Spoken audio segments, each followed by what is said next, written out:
以后想吃红烧肉，你就按照这个做法来，烧出来的五花肉超级的香，并且不油腻也不柴。做红烧肉首选的话就是五花肉，给它切一半下来都够了。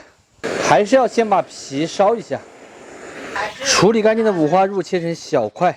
不怕点鱼吃啥子？你们像你现在嘛游手好闲，不要点我们，正好你点了我们的话，让我们别。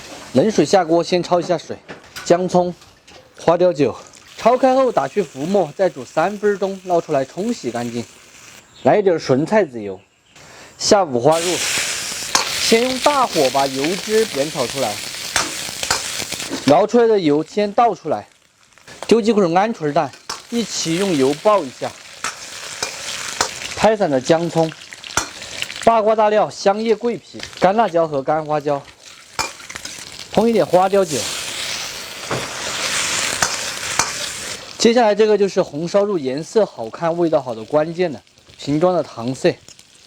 咱们平时厨房里面做菜呢，一定少不了一款好的糖色。今天我用的这一款哈，它是用冰糖和水炒的糖色，和咱们自己炒的是一模一样的，没有任何的添加剂以及增稠剂。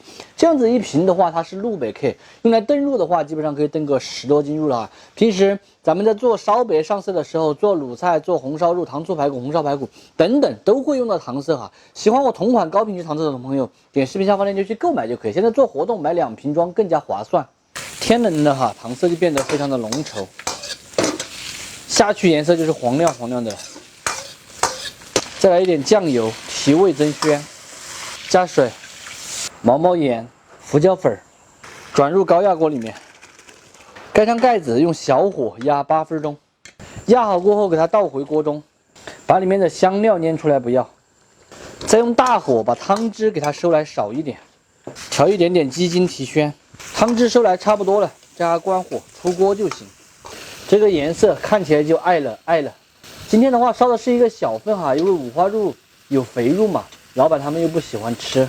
这样烧出的红烧肉哈是又趴又糯，并且滋滋入味，一点都不油腻哈。鹌鹑蛋的话也超级的好吃，这就是非常简单并且美味的川式鹌鹑蛋红烧肉。这个红烧肉小朋友还挺喜欢吃的哈。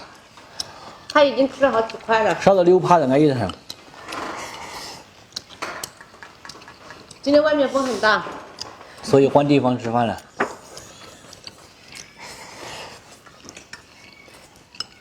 人呢要搬进来，人呢要搬进来。这离河边近，风大的不得了。哎。